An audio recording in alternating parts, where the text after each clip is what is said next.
Hello दोस्तों, स्वागत है आप सभी का मेरे यूट्यूब चैनल पे। दोस्तों, कृष्णा मोहिनी के आज के एपिसोड में दिखाया गया कि किस तरह से मोहिनी आखिर आर्यमान पे घिनौना इल्ज़ाम लगा ही दिया। जी हाँ दोस्तों, चलिए बताते हैं आखिर हुआ क्या। यहाँ पे कृष्णा और आर्यमान के लिए घर वाले बहुत अच्छा सरप्राइज़ प्लान करते हैं, वो भी एक बहुत ही अच्छा डेट प्लान करते हैं दोनों।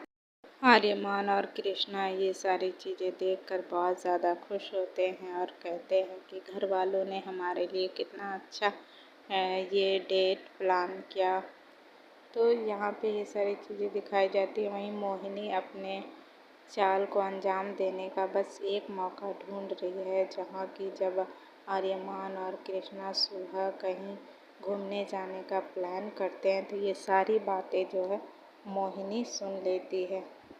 तो कृष्णा और आर्यमान दोनों साथ जाने वाले होते हैं, लेकिन यहाँ पर दादी आ जाती है और कहती है कि पंडित जी आज आने वाले हैं कुछ लोगों के साथ और उनके लिए भोग जो है तुम्हें ही बनाना है, क्योंकि पंडित जी ने ऐसा कहा है और मैंने इसके लिए हाँ भी कर दिया है, तो तुम्हें प्रसाद बनाना होगा। यहाँ पे आर्यमान कहता है कि कृष्णा कैसे बनाएगी, वो तो मेरे साथ जाएगी। फिर यहाँ पे कृष्णा जो कहती है कोई बात नहीं, आप पहले चले जाना, फिर मैं दूसरी ट्रेन से चली जाऊंगी। तो फिर क्या था दोस्तों, यहाँ पे मोहिनी ये बात सुन लेती है और उसे मौका मिल जाता है जिस चीज़ के लिए वो तैयारी कर चुकी थी। जी हाँ दोस्तों, जब आर्यमान घर से निकलता है तो उसके मोहिनी भी अपना सामान लेकर उसके पीछे जाने लगती है। तब यहाँ पे सिरजला देख लेती है और पूछती है ये बैग लेकर तुम कहाँ जा रहे हो। कृष्णा भी ये सवाल करती है। फिर मोहिनी बोलती है कि मैं अभी कुछ रिहर्सल वगैरह के लिए बोलती है जा रही हूँ, मैं वापस आ जाऊँगी। तो फिर यहाँ पे सिरजला कहती है ये बैग, तो वो कहती है अगर बारिश हो गई तो इसमें मैंने कुछ कपड़े लिए हैं जो कि काम आएंगे, क्या आपको देखनी है। तो फिर सिरजला कहती है मुझे कोई ज़रूरत नहीं है देखने की, तुम चाहो तो यहाँ से जा सकती हो, मुझे तुमसे कोई मतलब नहीं है।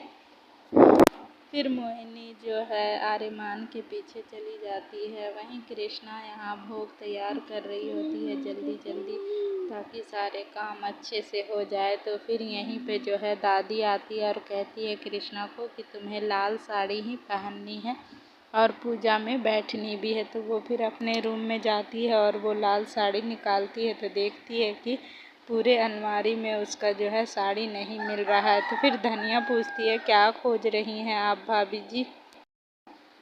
फिर कृष्णा बताती है कि मैं अपनी लाल साड़ी खोज रही हूँ पर कहीं मिल नहीं रही है। फिर धनिया कहती है कि हो सकता है आपने ड्राई क्लीन के लिए दिया हो और आपको याद ना हो। तो फिर यहाँ पे कृष्णा कहती है नहीं, मैंने तो नहीं दिया है। फिर दूसरी तरफ मोहिनी को दिखाया जाता है, जहाँ मोहिनी जो है वो कृष्णा की लाल साड़ी चुरा कर लेकर वो अपने साथ ही जा रही है। फिर मोहिनी यहाँ बोलती है कि ये साड़ी तो मैं ही पहनूंगी, तुम पूरा घर खोजती रहो, जैसी करोगी वैसी भरोगी। ये सारी बातें बोलते हुए यहाँ पे मोहिनी नज़र आती है। फिर आर्यमान जो है वहाँ होटल पहुँच जाता है और आर्यमान अपना रूम बुक करता है। फिर यही सारी चीज़ें वहाँ मोहिनी बाहर खड़ी होकर सुन रही होती है और कहती है कि मुझे भी वही कमरा चाहिए, क्योंकि वहाँ बहुत अच्छा फैसिलिटीज़ प्रोवाइड की जाती है। तो ये सारी बातें मोहिनी सब बोलते हुए यहाँ नज़र आती है। फिर यहाँ पे वो घूस देकर जो है वही कमरा ले लेती है। फिर मोहिनी सिद्धार्थ को भी बुला लेती है, जो कि सिद्धार्थ जो है स्टाफ के कपड़े पहन कर आता है। और यहाँ पे जो है मोहिनी और सिद्धार्थ दोनों मिलकर आर्यमान के कमरे में छोटे छोटे कैमरास लगा देते हैं, ताकि वहाँ पे जो कुछ भी हो सारी चीज़ें वो रिकॉर्ड कर सके।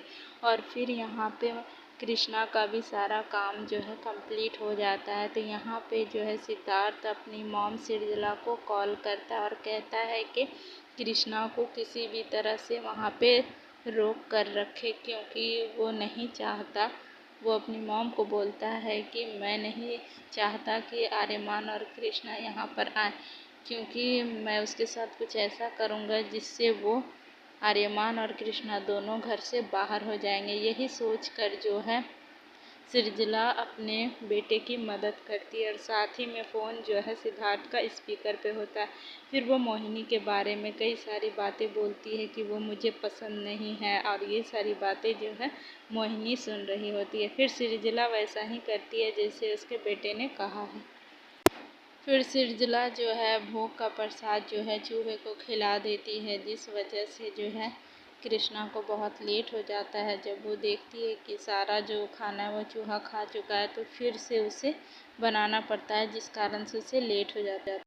फिर यहाँ कृष्णा आर्यमान को कॉल करती है और पूछती है आप अच्छे से पहुँच गए हो, तो ये सारी बातें यहाँ पे बोलती है। फिर आर्यमान कहता है जल्दी से तुम अपना काम ख़त्म करके बस आ जाओ। तो फिर जो है कृष्णा कहती है ठीक है बस मैं आ ही रही हूँ। लेकिन यहाँ जब वो देखती है कृष्णा के प्रसाद तो अब ख़राब हो चुका है, उसे फिर से बनाना होगा, और ये सारी बातें वो आर्यमान को नहीं बता पाती है। फिर यहाँ सिद्धार्थ और मोहिनी जो है आर्यमान के खाने में नशीली दवा मिला देते हैं। जी हाँ दोस्तों, ये काम वो खुद नहीं करते बल्कि होटल के स्टाफ से करवाते हैं, जो वो भी उसे पैसा देकर, ताकि वो लोग मान भी जाते हैं। और आर्यमान के खाने में जो है ऐसी दवा मिला देते हैं जिससे उसे कुछ याद नहीं रहेगा कि आखिर उसके साथ हुआ क्या था। तो फिर ऐसा ही होता है दोस्तों, जब वो अपने कमरे में जाता है तो देखता है कि कृष्णा खड़ी है, जबकि वो कृष्णा नहीं होती है बल्कि मोहिनी होती है, और वही सारी बातें बोलती है जो कि आर्यमान ने कृष्णा से कही थी कि उसने प्रॉमिस किया था, तो वो आ गई। फिर आर्यमान भी यही सोचता है कि कृष्णा ने जो है प्रॉमिस किया था, इसलिए वो आ गई है। फिर यहाँ पे मोहिनी अपनी चाल चल देती है दोस्तों। अब आने वाले एपिसोड में दिखाया जाएगा कि आखिर हुआ क्या था। चलिए आप बताइएगा आपको रिव्यू कैसा लगा। अच्छा लगा तो लाइक शेयर और सब्सक्राइब ज़रूर करें। फिर मिलते हैं नेक्स्ट रिव्यू में, तब तक के लिए बाय बाय।